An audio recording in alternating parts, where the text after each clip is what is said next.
this is going to be quick tips on 808s, and first I'm going to teach you how to tune your 808 so that it's in the right key.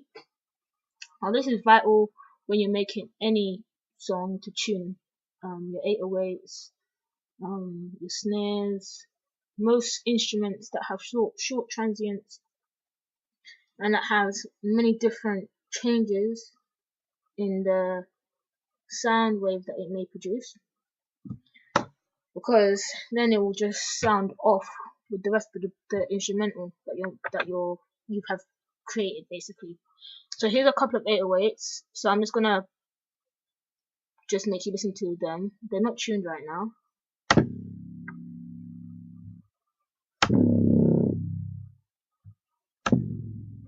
I should play in a higher octave actually.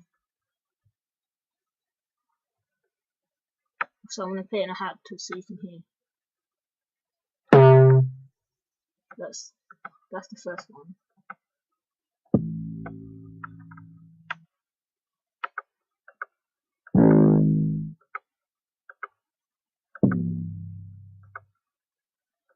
I'm using my mouse right now. This one.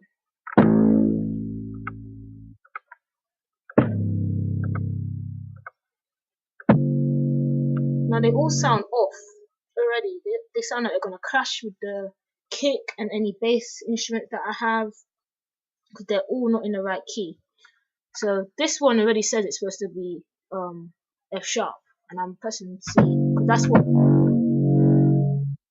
what the root note would ultimately play the instrument in if I was just to play it on my channel rack. So if I was just to click, that's the automatic.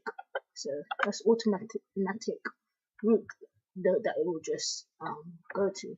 So let's pick one of these. So let's pick the F sharp because I know that's going to be F sharp. So first thing that I'm going to do is I'm going to open up the channel rack. I'll double click on the instrument, and this window will pop up. I'm going to go to where the waveform of the instrument is, right click, then I'll have these options that will pop up, and I'll go to edit, and then editing will pop up. So that's one way I could do it. Or another way you could do it is you could load editing into your mixer window,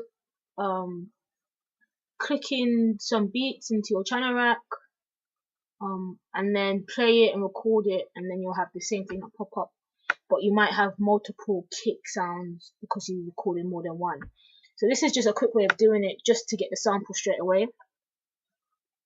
Then what you would do is you would go to this button here, which is like a marker, and you'll scroll down to the button which says detection, and you go to detect pitch regions, and as you can see, it is F sharp. So like it said, it's an F sharp on here. It does tell you it's F sharp, so that's how I know it's right. For sure, this method's right. So I know that the key's supposed to be F sharp. Now note that how you have like your middle C, then you have lower octaves which goes 4, 3, 2, 1. Then you have higher octaves which goes up from 5 to 6, 7, 8, 9. Now, as long as it's F sharp, it doesn't really matter what octave you put it in, as long as you do tune it to F sharp.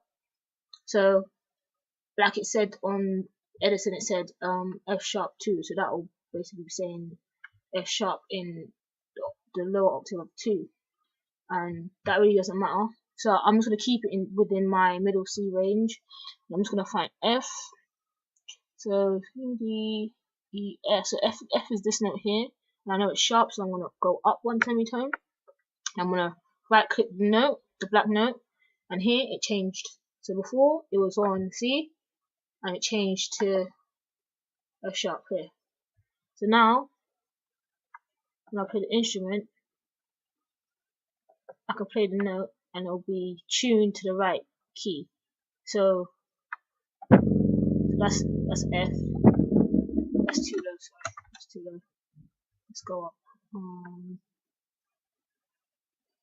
Let's go to here. Let's go to 5. So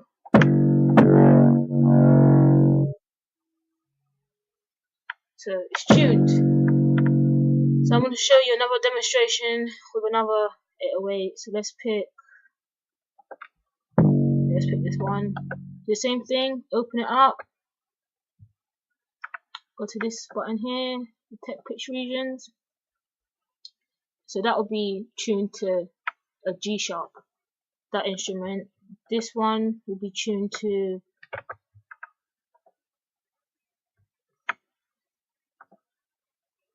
A. Just the letter A. So yeah, that's just quick tips on how to basically tune your 808. Now I'm trying to find one where I can show you an example where it will give you 2 notes. Sometimes it gives you 2. Won't be that one. That one's just maybe this one. Okay, so for example like this, when it gives you 2 notes or more than 2 notes, as you can see, it gives you A and G sharp. So you'll wonder to yourself, oh, which one do I pick? Just the one that you should pick for a rule of thumb is whichever one is the longest, just pick that one. So in this case, it will be the G, because the G holds. If you click on this little marker here, it will highlight what the G sharp note contains, which is all of this right here, all of this basically. So your note that you're tuning your 808 to is G sharp, and A only covers this little short transient here. So just as a quick note, if you have more than one note that it says your instrument of your 808 is, just go with the longest one. And yeah, that's a quick tip on tuning 808s. Like and subscribe for more. It's easy. Just hit those buttons underneath this video. Follow me on my social media pages. All links are in the description below. Tidy Engineer.